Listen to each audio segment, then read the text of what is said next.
Hi everyone.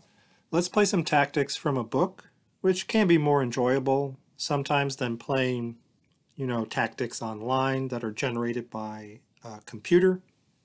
So these were specially chosen by a grandmaster, Susan Polgar, and we're going to look at 25 tactics in the first chapter on forks and double attacks. So if you'd like to play through these yourself, then press pause at the beginning of every position.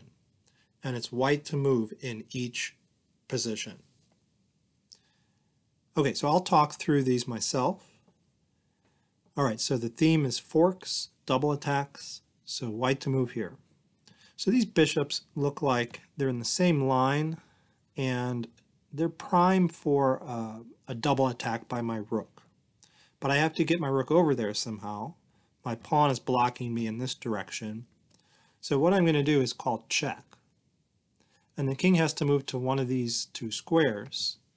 If it moves to this square, I suppose I can just call check, and I've got this fork. And I pick up a piece. It's kind of a funny move. Or if the king goes here to defend that move, then what I'm going to do is go over here. And now the two bishops are forked. Maybe a desperado is black's best chance. This little check giving up the bishop for a pawn. But this is a winning advantage. Okay, so position number 2. So white to move. Okay, there's a couple of things I notice about this position. One is this piece in the center here is loose, meaning nothing is protecting it. I also have this open diagonal for my queen, which is going to be pointed right at the king there. So what I'm going to do is push to d5 and remove this knight. So the knight can move maybe to e7 or e5, doesn't really matter where, and then I'm going to get this fork. So I've got a check, and I'm going to pick up that knight. So black has to get a check somehow, and we pick up a piece, we're a piece ahead. All right, so that's the solution. So position number 3. Okay, so white to play again. Okay, very similar ideas in this position. This bishop is loose, nothing's defending it. I recently watched a Ben Feingold lecture on chess.com, and he talked about loose pieces on the 4th and 5th ranks and how they can often be picked off with a queen check. So in this case, if I play queen to h5, I will be attacking that bishop. To prepare that move, I'm going to exchange bishops here and draw that f pawn away and now call check. So black has to get out of check, and he loses the minor piece on c5. So again, white has a winning advantage. All right, here's position number 4. Okay, this one looks a little tricky. We're down the exchange. Looks like I can take the rook here and have a winning material advantage, but the problem with that is my back rank is weak. And so I'm going to get mated if I do that. So I cannot take the rook. I have a check here. This isn't going to work either. He blocks the check with the queen. I don't see a follow-up. If I go right back, I'm forking the king and the rook. But again, that makes no difference. We're just back at the same position again, and I cannot take the rook. There's the back rank mate. So we need a new idea here, and I think it involves this knight. So you have to consider the consequences of exchanging queens, drawing the king to c7. Do you see the follow-up? Okay, so that's going to result in this fork. Okay, the king has to move, and we pick up the rook, and white's a piece ahead. Okay, on to position 5. Okay, here the material is equal. When the knight is close to the king and queen like this, you want to look for potential forks. This would be a great royal fork from the f6 square, but the problem is the rook is defending. So let's draw away the defense. Let's decoy the rook. Let's take the bishop. And if he takes our queen, then we have the check, and we pick up the queen, and white is a knight ahead. Let's go back for a minute, though. What if he doesn't take the queen? Well, the only other try I see here is queen to d4 check, trying to evade that fork with this intermediate move. In that case, we're just going to drop the queen right back to block, protected by our knight, and we remain a piece ahead. So white's good in all lines. So here's position number 6, white to move.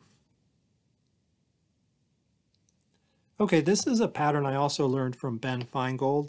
Look at these minor pieces making this kind of knight shape here, the shape of a knight move.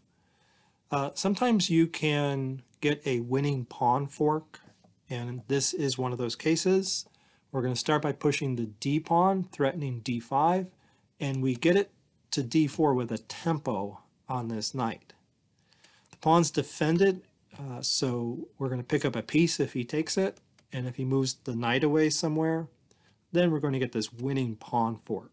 So we're going to go up material, we're going to win a piece for a pawn, maybe something like this, or there are other ways that black can drop a piece. Okay, here's position number 7.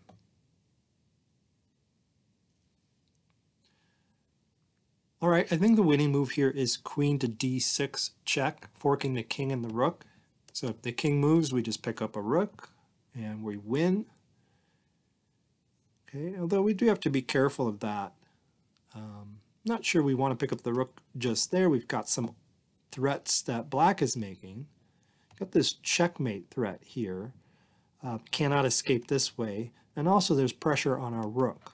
So we'll have to consider what happens if he does simply move the king away. So my initial thought was, what happens if he takes the queen? Then we get this pawn fork, and then we pick up a rook, and there's no threats on us. We're a rook ahead. So we're winning that position. But what if he just moves the king back? Let's say here. What do we do in that case?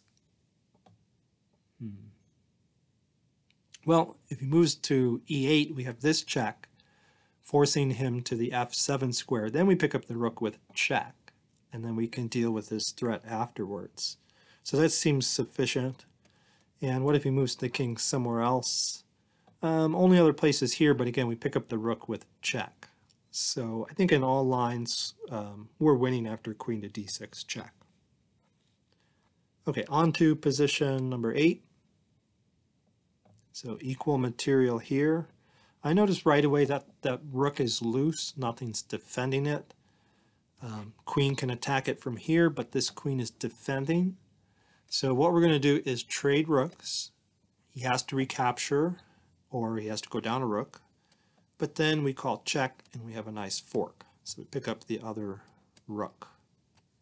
So white is winning. On to position number 9. Again, we notice this knight is close to the queen and king here, and the queen and king are a knight fork away from each other. If I can get that knight to f7, that would be a royal fork. So I want to remove the queen from f7, but I want to do it with tempo. I don't want to just move it over here and give black a chance to get out of that fork. So what I'm going to do here is take the rook. So sack the queen temporarily. So here we're either up a rook or black takes back, and then we call check, and we get the queen back and we're up a rook anyway. Okay, so that's the solution. So on to position 10. So here the material is equal. This rook is loose, nothing's protecting it. We do have a check to consider. Yeah, this is going to work. So we have check, this is the only move, and then this check will pick up the rook. So he has to move out of the way, we capture the rook, and we're up a piece. So on to position 11.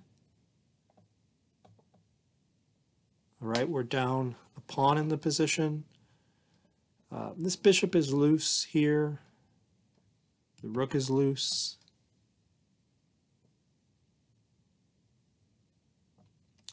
So forcing move to consider is bishop takes g7 check.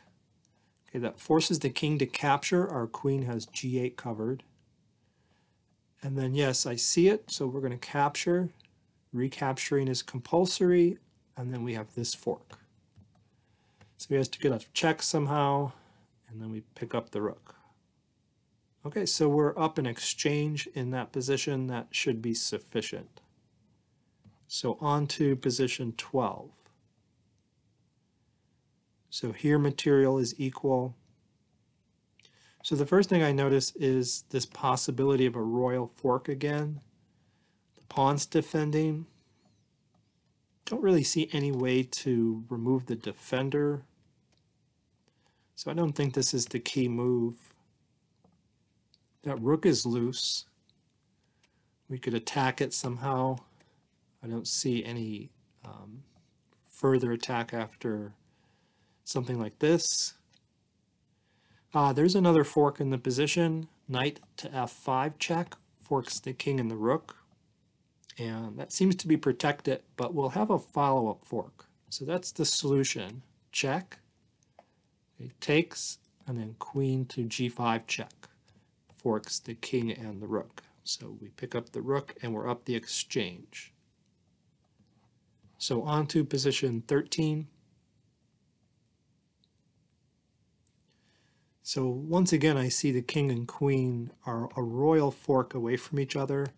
The bishop is defending, so I believe the solution is just to take the bishop.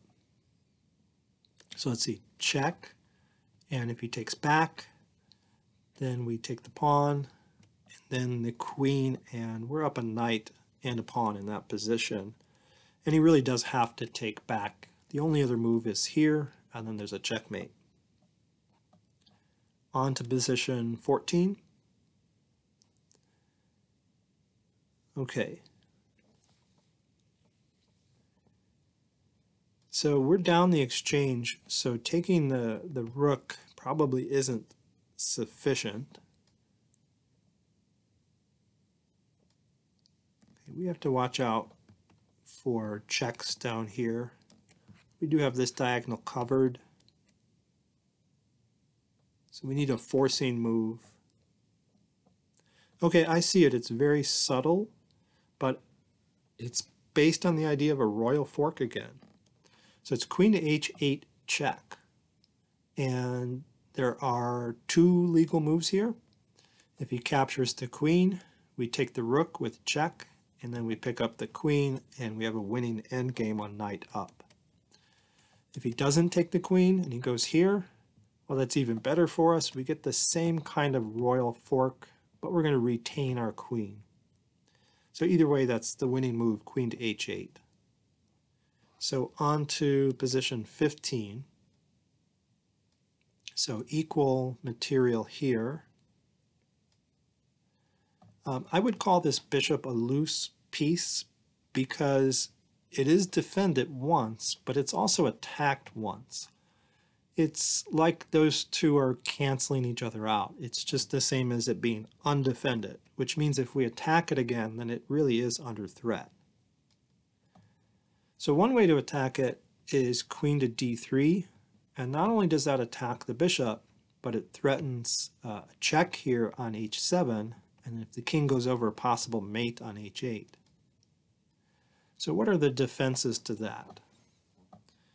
Well, after queen to d3, if he does move the bishop somewhere, then we are going to get a mate. So what about protecting the bishop? If he protects the bishop like that, we're still going to get this checkmate. If he protects the bishop with the other rook, we still get the checkmate. So there's no way to defend the bishop or move the bishop without getting mated. So if black stops the mate somehow, we're just going to pick up the bishop. All right, so I believe that's the solution. So on to position 16. So first thing that catches my eye is this open diagonal to the king. The queen can get to that diagonal and attack the bishop at the same time, but the queen's defending the bishop. So let's remove the defender. So let's exchange bishops on d7 first. Black has to take back or remain a bishop down. And if he takes back, he loses the other bishop to this fork. Okay, so he gets out of check somehow, and we take the bishop. All right, on to position 17. So this is a very common forking position, king on its original square, rook on a8. So sometimes a knight can get to c7 and fork those pieces. Right now this knight is protecting, but we can easily remove that. And I believe that's the solution. So if we remove that, he has to recapture or remain a piece down. But then if he captures, he's going to lose the rook for the knight. And so we're up the exchange and a pawn, and that should be an easy ending. Okay, on to position 18. All right, the rook in the corner is loose. This move comes to mind immediately here, but the problem is the knight is defending. So what can we do about that? Well, we can try to dislodge the knight. So what about e5? Does black have a response? I don't see any counterattack or counterplay. He has to move the knight somewhere. And really the only safe square is back there. And then we get our fork. So you've got to move the king or block with the queen. And either way, he loses the rook. All right, on to position 19. So we're down some material here. We have no queen. Black has some back rank issues, but the queen is defending that square. Nevertheless, once you notice the queen is defending that square, you have to ask yourself what happens if that transpires. And if it does, we have a winning fork. So check forces this capture, but the follow-up is this royal fork. Seems to be a common theme in these puzzles, and now we're up a bishop and a pawn. So on to position 20. Sometimes when you put pressure on c6, you can achieve a winning fork on a king and a rook like this. Sometimes the bishop delivers the fork, sometimes the queen. And so I think the solution is to take that with the rook, and we either remain a piece up, or if he recaptures, we're going to win the rook on a8. It is important to notice this bishop is here. If it were, for example, on f6, then at this stage the king could come up to e7, and then the h-rook would defend the a-rook. Okay, but that's not possible. The king has to step aside, for example here, and then drop that rook. In fact, now after that check, he has to come up to one of these two squares and drop that rook as well. And if he had gone the other way, then this check would have been devastating, because the only way out of check, oh no, he has a queen here. I guess that's the better way to go, because he can block with the queen, defend it by his bishop. All right, but he still lost the rook in the end, and so if we count the material here, we're up a knight and a pawn. So that's a winning advantage, and so we'll go on to position 21.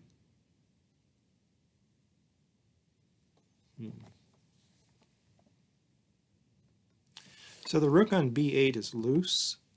Nothing's defending it.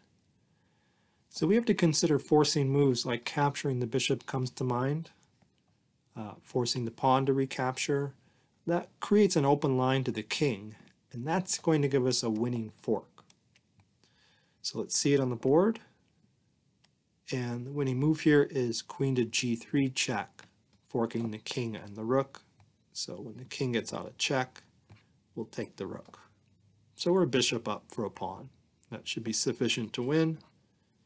And we'll move on to position 22. Okay, common theme of removing the defender. If I can play queen takes d5, I would fork the king and the rook. So let's remove the defender first. And black can recapture with either the pawn or the queen. Either way, we're going to take on d5. And then we're going to pick up the rook in the corner. So that's winning. So on to position 23. So here material is about equal, black's a pawn up.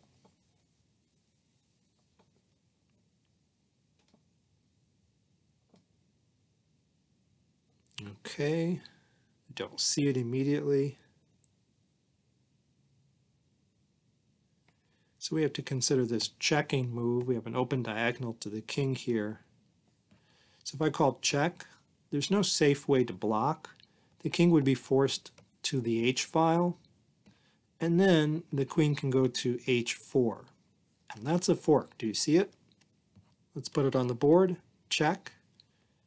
King moves somewhere to the h file. Check. And we're going to pick up that loose rook. So always keep your eye out for loose pieces, pieces that are undefended or insufficiently defended. All right, two more. Let's go to position 24. This is a common tactical idea here, which is when you have a rook bearing down on a king on the A or H file like this, then that pawn is pinned, and often we can play this kind of move. And if you look a little bit ahead, you'll see the consequences. The pawn can't capture, so the king is forced to B8, but then we have a winning royal fork. So whatever black does, we're going to pick up the queen and win the game. And our last position, position 25. So here material is equal. The rook is loose. Can we get at it? Can we get at that rook? Yeah, I think we can. We're going to begin with this check. There's no safe block, so the king is forced up. Well, then we get this check along the long diagonal, and we pick up the rook on the next move, and we have a winning position. All right, I hope you enjoyed those tactics, which were specially handpicked by a grandmaster in order to instruct us in this topic. So I think that's a little more satisfying to me than playing through tactics online that are generated by a computer. All right, thanks for watching.